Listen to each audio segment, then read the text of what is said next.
precisamente para profundizar en este tema y analizar la manera de prevenir y sancionar este creciente delito, nos acompaña esta mañana Pablo Orozco. Él es activista y consejero de la Fundación Camino a Casa. Bienvenido, Pablo.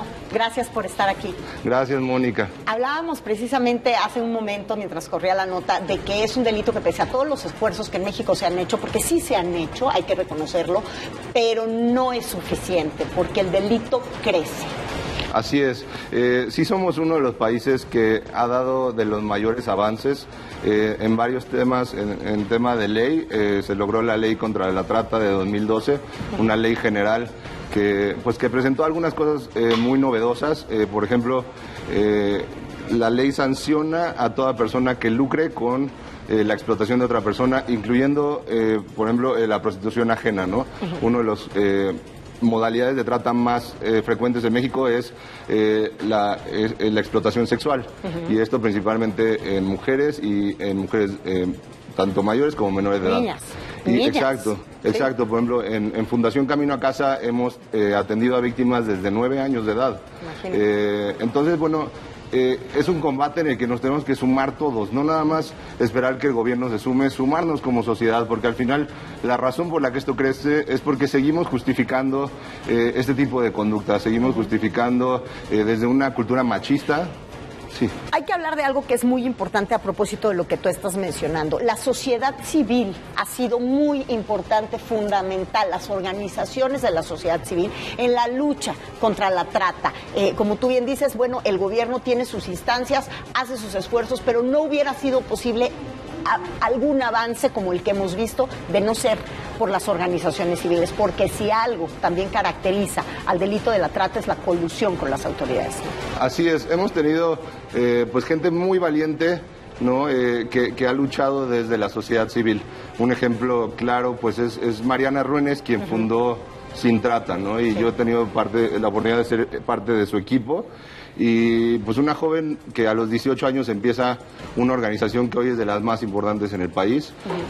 Otro caso, bueno, el caso de Rosy Orozco, ¿no? Que es mi mamá. Madre. Y la verdad es que me ha tocado ver esta lucha tan valiente, pero aún justo a veces el gobierno ayudando, pero también a veces el gobierno estorbando, ¿no? Diciendo, no, que la sociedad civil no se meta, ese es trabajo nuestro, pero tampoco están dando un resultado. Y ahí es donde creo sí necesitamos a la sociedad civil, necesitamos unirnos y de verdad hacer un alto en este tema.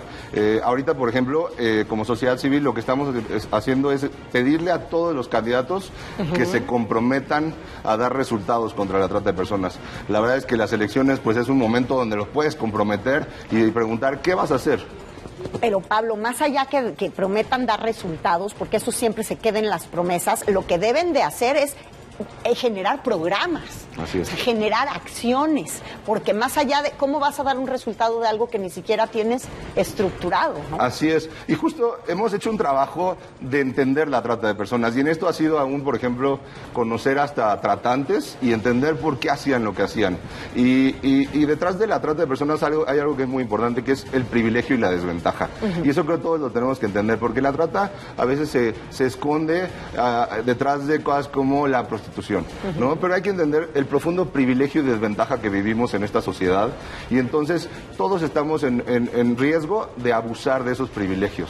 Todos en algún momento tenemos privilegios y en algún momento tenemos desventajas, y todo está en cómo los usamos. Y cuando yo uso mi privilegio sobre otra persona para obtener un beneficio, ¿no? Que puede ser, por ejemplo, obtener un beneficio de una persona en un servicio, y entonces ahí es donde la trata de personas se esconde detrás de la prostitución.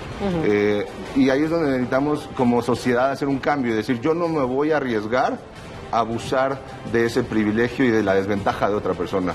Yo no me voy a arriesgar a ser parte de la esclavitud de otra persona. Y ese es un mensaje, creo, como hombre, para otros hombres, para jóvenes, el decir, no nos arriesguemos, de verdad, hay cientos de miles de personas siendo explotadas en este país, viviendo en una situación de esclavitud, y no nos arriesguemos, de verdad, en nuestras decisiones, en nuestra vida diaria, decidamos hacer una diferencia y no ser parte de la trata de personas. Claro, porque tiene muchas caras la trata, tiene muchas formas de abordarse el tema. Como tú bien dices, por un lado es la prostitución, el contrabando sexual, por otro lado es que es el esclavismo. No nada más es un tema exclusivo de mujeres, es un tema de hombres y mujeres, de niños, de abuso infantil, de abuso laboral infantil, que también es trata. Así es, y justo cuando he conocido a personas que estuvieron en la cárcel por trata de personas y escucho sus historias, me doy cuenta de algo. Hay un contexto que los llevó a que fuera más propenso a realizar estas cosas. Claro. Y me comparo en mi vida y digo, yo si hubiera estado en ese contexto, no sé si hubiera tenido las herramientas para actuar distinto. Y ahí es donde creo que todos tenemos que hacer una reflexión desde nuestra vida diaria, de decir en qué momentos yo puedo estar abusando de privilegios y de desventajas.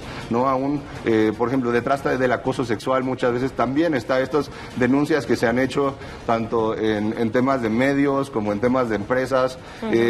Muchas veces la persona que cometió este abuso no entendía que estaba en una situación de privilegio y aprovechándose de una desventaja de otras personas. Y creo que es en el día a día, cómo tratamos a la gente que trabaja con nosotros, cómo tratamos a la gente que vemos en el día a día. Sí, pero sin llegar, o sea, no, hay un punto donde uno no puede justificar. Exacto. O sea, es decir, sí, evidentemente un niño maltratado, pues va a ser un niño maltratado, un hombre maltratador o una mujer maltratada va a ser una adulta maltratadora, pero eso no justifica el maltrato. Claro, se trata de entender y no justificar, ¿no? Pero entender, porque a veces tenemos esta idea de que los crímenes los cometen monstruos, pero la verdad es que no, lo cometen personas y estas personas tienen una historia detrás que les llevó a actuar de cierta manera. Y ahí es donde, justo como tú dices, no podemos nosotros tampoco justificarnos el arriesgarnos a ser parte. ¿Cómo estamos en números, Pablo? ¿Qué representa México a nivel mundial en el tema de la trata? ¿Qué es lo que tenemos que enfrentar principalmente, ya para terminar? Claro, México es el país con más trata de personas en América Latina. Esto obviamente, pues la cercanía con Estados Unidos nos pone en una situación, como decía el video de entrada, somos un país de origen, tránsito y destino, ¿no? En México se originan víctimas y tenemos fenómenos como el de Tlaxcala, ¿no? Que mucha gente dice no estigmaticen a Tlaxcala, pero tampoco creo hay que ignorar la realidad. Hay bandas de trata de personas de Tlaxcala que llevan toda la vida, que a los hijos se les forma a ser tratantes y entonces ellos pues son una banda que se ha arrestado gente de Tlaxcala en Chicago, en Nueva York, en Europa, con víctimas mexicanas. También somos de tránsito porque por aquí pasan víctimas de países centro y sudamericanos que van hacia Estados Unidos, y también somos un país de destino porque también engañan a mujeres de países como Venezuela, sí, claro, para traerlas a México y explotarlas. Y por eso es importante este mensaje de en todos lados puede darse la trata de personas y no nos arriesguemos, ¿no? Se ha cerrado negocios tan grandes como lo fue el Solid Gold, donde eran mujeres extranjeras y la gente decía, no, es que es de lujo y entonces no hay trata. Sí hay trata, se demostró que hubo trata, se cerró el lugar y bueno, pues es parte de este trabajo que se ha hecho. ¿Cómo denunciamos? ¿A dónde podemos acudir? Pues el Consejo Ciudadano es una organización de la sociedad civil que tiene un número de denuncias 5533-5533 y es, en mi opinión, pues de los mejores espacios para denunciar. Bien. Gente completamente capacitada para saber reaccionar ante este delito. Pero sobre todo, pues todos sumarnos en redes sociales, exijamos a todos los candidatos que se comprometan. Tenemos una campaña que es, si tienes madre, comprométete contra la trata de personas, y exigirle a todos los candidatos qué vas a hacer contra la trata de personas, y es, como decías, compromisos específicos, no promesas de campaña, que ya todos sabemos cuáles son y que nadie las cumple. Acciones reales. Pues Pablo Orozco, te agradezco muchísimo que nos hayas visitado esta mañana. Muchas gracias, Mónica.